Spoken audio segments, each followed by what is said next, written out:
प्यारे विद्यार्थियों, आज हम भूगोल विषय बीए पार्ट 3 में पेपर हमारा फर्स्ट है विश्व का भूगोल। उसके में आज हमारा टॉपिक है एशिया में के धरातलीय क्षेत्र और अपवाह तंत्र।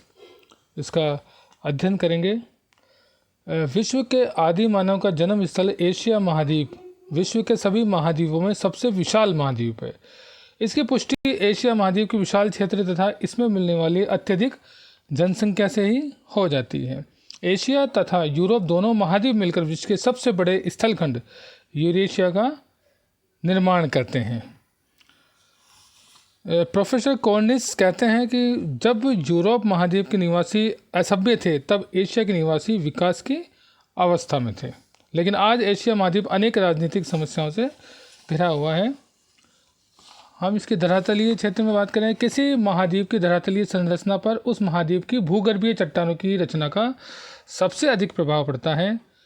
एशिया महाद्वीप में धरातलीय संरचना के अंतर्गत भी अनेक विभिन्नताएं मिलती हैं।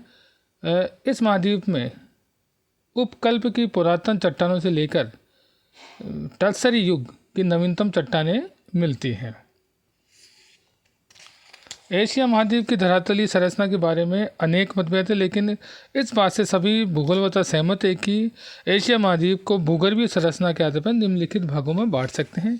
और जैसा कि चित्र में भी दिखाई दे रहा है, उत्तर के प्राचीनतम भूखंड। एशिया महाद्वीप के उत्तरी भाग में प्राचीनतम चट्टानों के भूखंड मिलते हैं। इन भूखंडों में कैम्ब्रियन युग से पूर्व की अत्यंत प्राचीन व कठोर चट्टानें मिलती है। ये भूखंड वैगनर महोदय के प्राचीन पेंजिया स्थलखंड के टूटे ही भाग हैं। यह भूखंड वैगनर के टूटे भाग। इन भूखंडों की चट्टानें बहुत कठोर हैं और कुछ चट्टानों का रूप परिवर्तन भी हो गया है। यहाँ आग्नेय चट्टानों की बहुलता मिलती है। इसमें नाइस, सिस्ट, स्लेट और ग्रेनाइट है। उत्तर के प्राचीन भूखंड के अंतर्गत 4 प्रमुख भूखंड आते हैं, जिसमें एक भूखंड जिसका नाम रूसी चबूतरा है, रशियन प्लेटफॉर्म। एशिया महाद्वीप में न होकर यूरोपीय महाद्वीप में है, लेकिन फिर भी इसका अध्ययन या आवश्यक हो जाता है, क्योंकि इससे एशिया महाद्वीप की संरचना को समझने में सहायता मिलती है। यह एशिया की सीमा से लगा हुआ यूरोप के बाल्टिक सागर तक फैला हुआ है, इसलिए इसे बाल्टिक शीट भी कहते हैं। उत्तर प्राचीनतम भूखंड के अंदर आने वाले प्रमुख भूखंड में है रूसी चबूतरा, रशियन प्लेटफॉर्म, अंगारा भूमि, अंगारा लैंड, चीनी मैसिव, चाइनीज मैसिव और सार्डिनियन मैसिव। अब दूसरा है दक्षिण के प्राचीनतम भूखंड। एशिया महाद्वीप के दक्षिण में फैले हुए प्राचीनतम भूखंड उत्तर के भूखंड की भांति कठोर व प्राचीन चट्टानों से बना हुआ है। ये प्राचीनतम भूखंड पेंजिया से टूटे हुए प्राचीन स्थलखंड जिसे गोंडवाना लैंड कहते थे उसका ही भाग है। गोंडवाना भूमि प्राचीन समय में दक्षिण अमेरिका, अफ्रीका, दक्षिण एशिया तथा ऑस्ट्रेलिया के कुछ भाग में फैली हुई थी। एशिया महाद्वीप में गोंडवाना भूमि के 2 प्रमुख भूखंड हैं, अरब प्रायद्वीप और भारत प्रायद्वीप। इन दोनों ही अत्यंत प्राचीन भूखंडों की रचना कैम्ब्रियन युग से पूर्व की प्राचीन चट्टानों से हुई है। और यहाँ पे आग्नेय और रूपांतरित चट्टानें, जिसमें नाइस, सिस्ट, बेसाल्ट चट्टानों की प्रधानता है। इन भूखंडों की चट्टान इतनी स्थिर कि हिमालय तथा आल्प्स जैसे विशाल पर्वत श्रेणियों का भी कोई प्रभाव नहीं पड़ रहा है इनके ऊपर। तीसरा है नवीन मोड़दार पर्वत श्रेणियाँ। एशिया के मध्य भाग में नवीन मोड़दार पर्वत श्रेणियों का एक क्रम मिलता है। इन पर्वत श्रेणियों का निर्माण टर्सरी युग में हुई पृथ्वी की हलचलों के कारण हुआ है। ये पर्वत श्रेणियाँ अनेक मोड़ों में निर्मित है, जिनकी चट्टानों में समुद्री मलबा तथा जीव जंतुओं के अवशेष मिलते हैं। इनकी उत्पत्ति के बारे में विद्वानों का मत है ये अत्यंत प्राचीन काल में उत्तर पूर्व तथा दक्षिण के प्राचीन स्थिर भूखंडों के बीच एक विशाल भू अभिनति जियोसिंक्लाइन थी, जो जिब्राल्टर से लेकर पूर्वी एशिया तक फैली हुई थी, जिसको विद्वानों ने टेथिस सागर का नाम दिया। इस सागर के बचे हुए भाग आज भी एशिया महाद्वीप के पश्चिम एवं मध्य भागों में भूमध्य सागर, कैस्पियन सागर, काला सागर, अरब सागर आदि के रूप में विद्यमान है। इस विस्तृत टेथिस सागर में करोड़ों वर्षों तक उत्तर व दक्षिण के प्राचीनतम भूखंडों में अपरदन द्वारा अनेक धरातलीय पदार्थ और समुद्री जीवों के अवशेष जमा होते गए, और इस जमाव के कारण धरातल में एक परत के ऊपर दूसरी परत जमी हुई और कालांतर में पृथ्वी की भूगतियों के कारण हलचल हुई, जिससे उत्तर के प्राचीनतम भूखंड दक्षिण में खिसकने लगे और दक्षिण का प्राचीनतम गोंडवाना भूखंड स्थिर ही रहा। इन दोनों भूखंडों के मध्य टेथिस सागर से जमा मलबे के अनेक मोड़ पड़ गए और इन मोड़ों के जो उभार से ये ऊंचे उठते गए और ऊंची पर्वत श्रेणियों के निर्माण हुआ। नवीन मोड़दार पर्वत, इनमें प्रमुख पर्वत श्रेणियां हैं Himalaya, Asia minor, Armenia, Karakoram, Nanshan, Arakan Yoma आदि।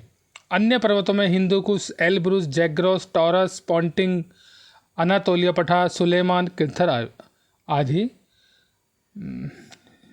यूरोप की अल्पाइन पर्वत श्रेणियां भी इसी समय बनी थी, इसलिए इन नवीन मोड़दार पर्वत श्रृंखलाओं को अल्पाइन पर्वत श्रेणियों के नाम से भी जाना जाता है। चौथा भाग है अवशेष भाग। इस भाग के अंतर्गत एशिया महाद्वीप का वह सभी भाग सम्मिलित है जो उत्तर व दक्षिण के खंडों तथा नवीन मोड़दार पर्वत श्रेणियों के बीच में था। इस भाग में मिलने वाली चट्टानों का निर्माण पुराजीव कल्प पैलियोजोइक तथा मध्य जीव कल्प मेसोजोइक में हुआ था। विद्वानों का मत है कि इन युगों में समस्त पृथ्वी पर विश्वव्यापी हलचलें हुई थी। इन हलचलों के प्रभाव कुछ भाग पृथ्वी कुछ भाग ऊपर उठ गया, कुछ नीचे धंस गया और डिवोनियन युग के अंतर्गत होने वाली कैलिडोनियन हलचलों के अंतर्गत एशिया के इस मध्य धरातली भाग में अनेक मोड़दार पर्वत बने। एक लंबे समय के अपरदन होने के परिणाम स्वरूप बहुत से पर्वत घिसकर समतल प्राय मैदान में परिवर्तित हो गए।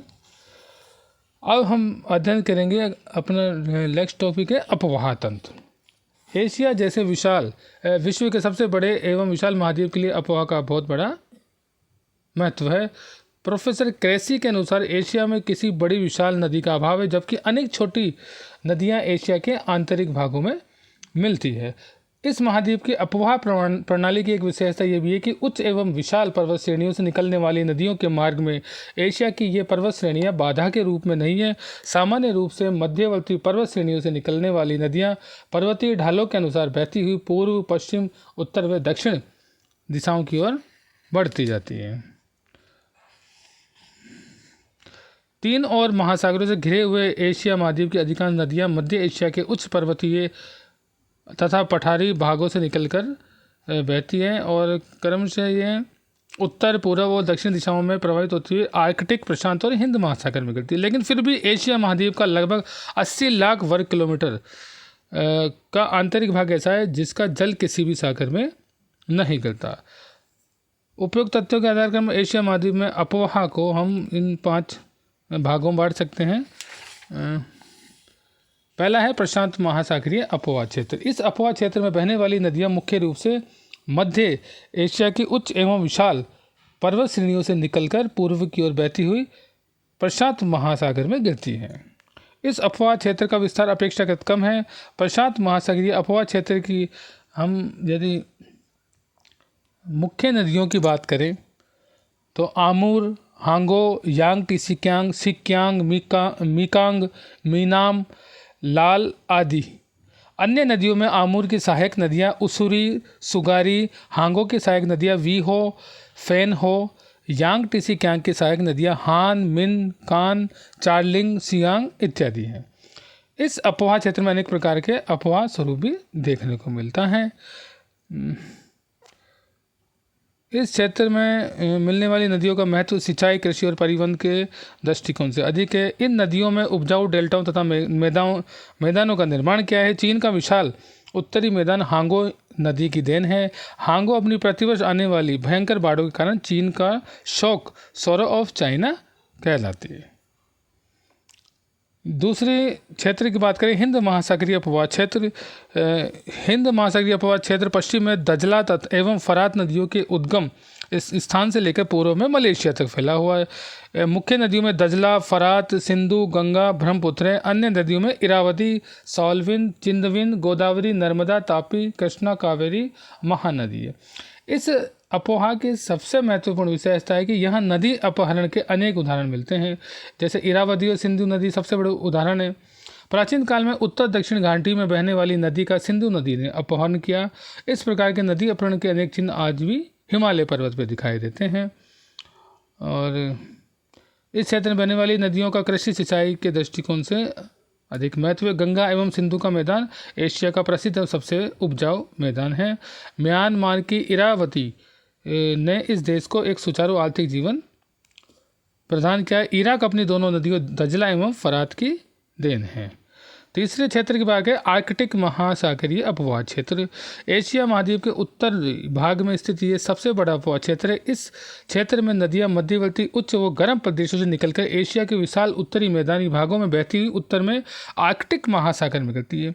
आर्कटिक सागर के वर्ष के अधिकांश भाग में बर्फ के जमे रहने के कारण इस क्षेत्र की नदियां अपने मुहानों पर गिरने के पूर्व दोनों किनारों पर फैल जाती है, जिससे नदियों के बेसिनों एवं समुद्र तटीय भागों के निकट अनेक दलदल बन जाते हैं। अतः यहाँ पे कोई बड़ा बंदरगाह भी नहीं है, इसलिए व्यापारिक दृष्टि से इस क्षेत्र की नदियों का कोई महत्व नहीं है। इस क्षेत्र की 3 विशाल नदियों में ओब, यनीसी तथा लीना नदियाँ हैं और इस क्षेत्र की अन्य नदियों में इंदिगिरी का कोलिमा यना है। चौथा है आंतरिक अपवाह क्षेत्र। एशिया महाद्वीप के अंतर्वर्ती मध्य भाग में यह अपवाह क्षेत्र पश्चिम में अनातोलिया से लेकर पूर्व में मंचूरिया तक फैला हुआ है। इस क्षेत्र में मिलने वाली नदियों का अस्तित्व वर्षा एवं बर्फ की पिघलने की मात्रा पर निर्भर करता है, अन्यथा जल की मात्रा कम होने पर ये शुष्क कर विलीन भी हो जाती है नदियाँ। इस क्षेत्र की मुख्य नदियों में आमू दरिया, सीर दरिया, अरल सागर में गिरती हैं। अन्य नदियों में इली, चू, तारिम, खोतान आदि हैं। 5वां है भूमध्य सागरीय अपवाह क्षेत्र। एशिया महाद्वीप के पश्चिम भाग में भूमध्य सागर विस्तृत है। इस भूमध्य सागर में एशिया के दक्षिण पश्चिम भाग में स्थित देशों की नदियां आकर गिरती हैं। इस जल प्रवाह क्षेत्र का विस्तार अधिक नहीं है, केवल Turkey, Syria, Lebanon, Israel, Jordan और साइप्रस तक इनका क्षेत्र है। टर्की से निकलने वाली मनीसा, मैंडेरिस नदियाँ एवं सीरिया से निकलने वाली ओरोनटेस नदी ही इस जल प्रवाह क्षेत्र की मुख्य नदियाँ जो भूमध्य सागर में गिरती है। धन्यवाद। आज हम इतना ही पढ़ेंगे नेक्स्ट अगले लेक्चर में।